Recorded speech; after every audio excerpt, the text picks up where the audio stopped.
Hello there and welcome to my channel. Sorry about not having any video today. I'm not actually feeling that well, so I'm not going to be putting a video of me on today, so you're going to have to deal with just a little avatar type thing.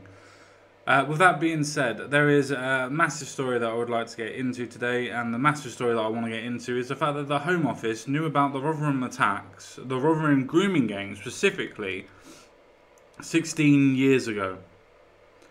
Now, I know a lot of people are going to be looking at me going, what? You serious?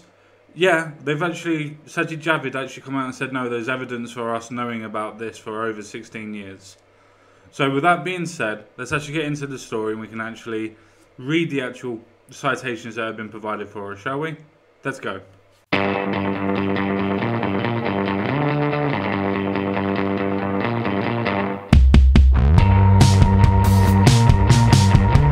So, as you can see, this is the Sun newspaper and the sun.co.uk, and the link for this will be in the description box below. Now, I will take you straight to the title. Child Sex Ring Rap. Home Office knew about the Rotherham sex abuse scandal 16 years ago, report reveals. So this isn't me trying to sensationalise anything. This isn't me trying to tell you this is what you should or shouldn't know. This is the case that furious MPs are demanding answers as an investigation detailed civil servants writing about allegations surrounding the abuse of young girls. This is all to do with the fact that the government knew and didn't do anything about it. For whatever reasons, you can go into other videos what I think the reasons are. But let's just carry on this little story, shall we? So, Home Office officials knew about the Rotherham sex abuse scandal 16 years ago. Notice that Home Office is in capitals, meaning that the actual top of government knew about what was going on in Rotherham and other places like this, but specifically Rotherham, but 16 years ago. 16! Can you imagine all of the young girls that would have been saved? All of the young people that could have not had anything done to them? All the people that could have been arrested from 16 years ago? All the people that might have done something now would have been stopped? But no. This is a case of the government did not intervene for whatever reasons, and there are loads. One of them probably being the tiled adage of saying, we didn't want to do anything because we were perceived to be racist. I'd rather my government be racist than let my government be complicit, or at least acceptance, of what was going on to little girls in and around Rotherham and places as such. So furious MPs demand answers as an investigation detailed civil servants writing about allegations surrounding their exploitation of young girls in the South Yorkshire town. And obviously, as you can see there, we have a lovely picture of Sarah Campion. So furious MP Sarah Campion accused the Home Office of knowing details about the scandal long before it was made public. Yes, 16 fucking years ago. 16 years ago. Why is nobody even talking about this? The full details of the scandal only exploded in 2012 when leaked police files revealed harrowing details of grooming gangs by a local of vulnerable girls forced to have sex with them. And remember, listen to what that actually says. The full details of the scandal only exploded in 2010 when leaked police files. They were still actively trying to cover this up.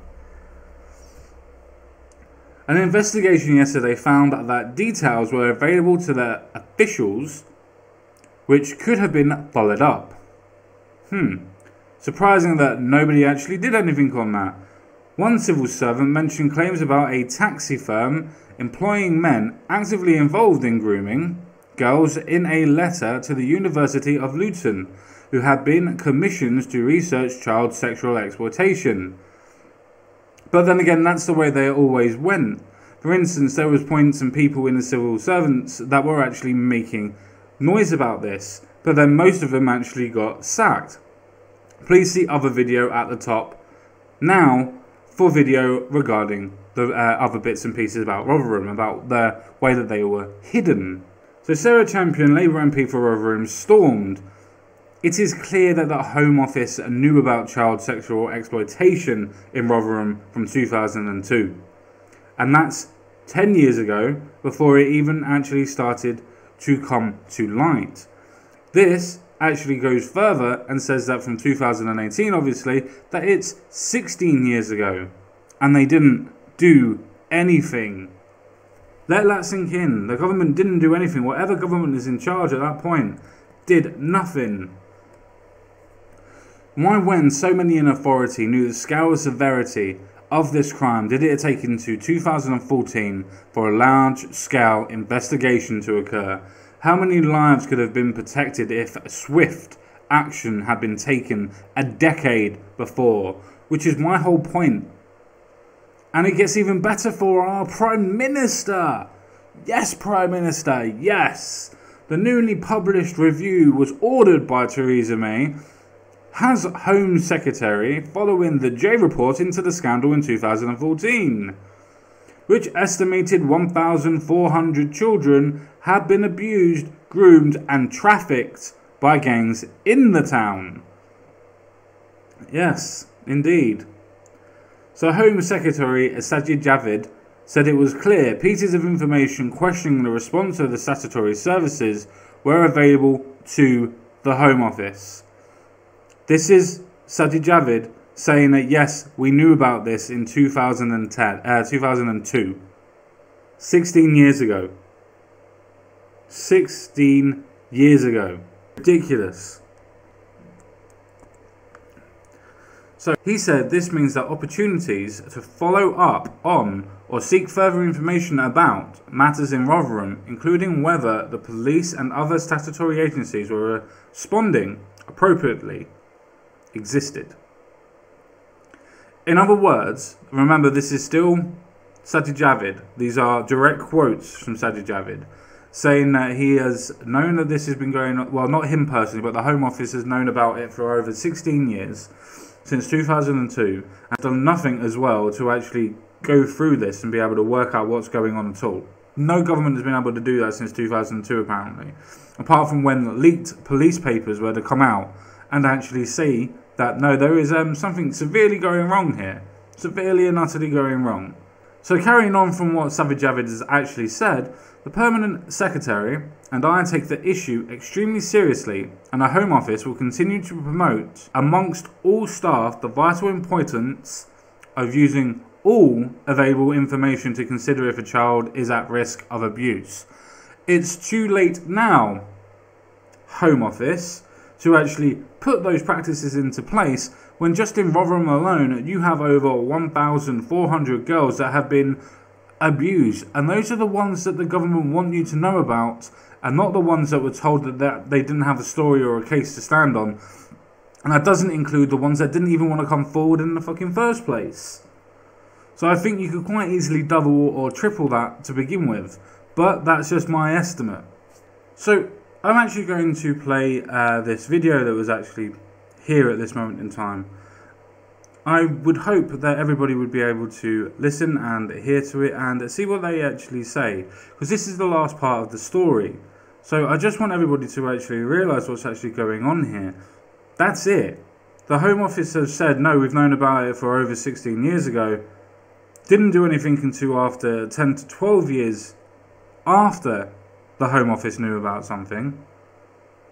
Does that mean that it takes 10 years for the Home Office to react to anything that's going on in the world? Or is it just specifically to this point? Now, I'm not going to ramble on. I'm going to play this video. Because you did not expect to get this letter. If you wouldn't mind, Sammy, just giving us a rough description of what was said. So basically they pretty much said it was my fault, that there was no evidence there that he manipulated me. I knew that what he was doing. Even and after that he's been charged, they still... Even as well, it was found guilty on every charge connection to myself, and yeah, they were still blaming me. But you consented to all of it. You got this letter just after you'd been with us last time. Yeah, so, you know, I kind of left you guys. I was on such a high. I'd had so much, you know, support from everybody around the country. And then I got this letter, and I remember actually, because I was just so busy, I photocopied it to my support worker, and she rang me up the next day. She says, "You haven't read this, have you?" "I know you haven't, because, you know, you're really calm." And she said, "You need to sit down, you need to read it." And I just felt like somebody had kicked me in my stomach. Well, Sammy, this is just a little extract from the letter. It said, "I am not satisfied that you were a victim of sexual assault to which you did not consent. In fact, it appears you exercised your autonomous choice to engage in sexual activity with the offender." So that gives you a bit of a synopsis of what you had to deal with. Yeah. I mean, at one point, they even said to me, "Will you send more evidence to prove that your son was conceived, you know, with Arshad Hussain?" Now, in court, we proved there was DNA. Even Arshad himself was admitting, "Yeah, he's my son," and they still wanted more evidence of And that. it seems in direct contradiction to his conviction, which was for abuse and grooming. And the other really disturbing, it's not that you are an isolated instance. I think there's nearly 700 victims of child sex abuse who have also been denied compensation. So it does seem to be an approach that's been taken by the Criminal Injuries Compensation Authority. So, in case anybody was wondering on what that lovely and strong woman was able to do, was she was telling her story, going on national TV stations and telling her story and everything, while in the process of going through court proceedings. She has every single conviction for the person who was able to do stuff to her. She also had, to the point of, as she said in the video, DNA evidence that was produced in a court of law that was to prove that this bloke was able to father a child while raping her, and even to the point of the father admitting that he is the father as well, to the point of our government saying that there isn't significant enough evidence to prove the fact that you are a victim of sexual assault. We actually permit and think that you actually gave autonomous consent, and we need more evidence to be able to prove that your son has the father you say he does. Yeah, that's our government. Now, don't get me wrong, I'm not a softy toity or anything else like that, or I'm not a Labour liberal or anything else like that. But when you have a government that won't even look into actual evidence and actually go, "No, she was definitely raped, and yes, she definitely was able to conceive from being raped and being manipulated and being groomed, possibly being trafficked and passed around like a cigarette," and yet our government, whatever one's in power, whether it is one that was 16 years ago or even one today, just wants to completely and utterly scoop under the carpet, or sweep under the carpet, so to speak, these stories, these accusations, all of these ideas that are being pushed and perpetuated at this moment in time, that maybe multiculturalism isn't a good idea. But in itself, for this own characteristic and this own video, let's just go over the facts one last time for everybody to completely and utterly understand this. You have the fact that the government knew about this from 2002. Well, and remember that Labour were actually in power during this time. Tony Blair was actually in power from 1997 to 2007. Then you have Gordon Brown in power from 2007 to 2010. That, in itself, might shed some light on the reasons why some of these might have been suppressed. 10 years later, 2012, you have the fact that they leaked, or had leaked, police reports out into the public, so the public knew that there was a scandal going on. After the scandal was broke in 2012 and people knew about the scandal that was going on, police were then forced, and government was then forced, to actually provide an investigation for people. This took over 2 years for the actual investigation to actually even start. That is absolutely ludicrous. And yes, they did catch quite a lot of people from it. But I guarantee that they didn't catch the right types of people that were actually condoning it and were actually letting it going on. For people that don't know about Rotherham, people say that the Rotherham scandal and the Rotherham abuses have been going on for over 40 years. Some say that it started off at the end of the 1980s. Some people say. But even if it's only been going on for 10 years, even if it's only for 20 years, which I can assume that it would be, considering that most of these cases go back into the 90s into the early 2000s, so they can at least go on for 10 to 20 years. There has to be some form of hierarchy and some form of protectionism that is going on with these types of gangs. There is no way that a police force that is actively investigating and actively patrolling their streets wouldn't know or wouldn't see what was going on and wouldn't have the general public actually report these types of crimes. There is no way in the world that this would never happen. And this is why it took for the police papers to be leaked, police reports, remember, for anything to happen. Now, I'm trying to insinuate, and I put in there on purpose, I'm trying to insinuate that governments and councils at local area were involved. Now, if you look at the Rotherham Council itself, you have particular people that are actually even heavily insinuated in court that they actually were involved and complicit in rapes of people.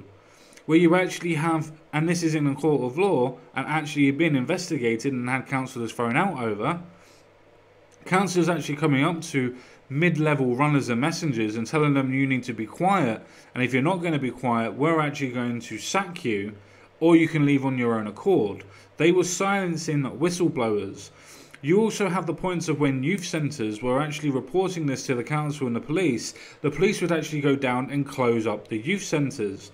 I will leave it one last time in the description box as well, but here is a video from Rotherham that explains all of these processes that have been happening. Please go and watch it, and please understand the actual extent of the cover-ups that have been happening. So with that all being said, I think it's best for me to say au revoir, farewell, adieu, auf Wiedersehen, I'll see you all again. But first of all, don't forget to like this video, don't forget to subscribe to this video, and don't forget to check out my new videos. See you all again real soon. Bye bye for now.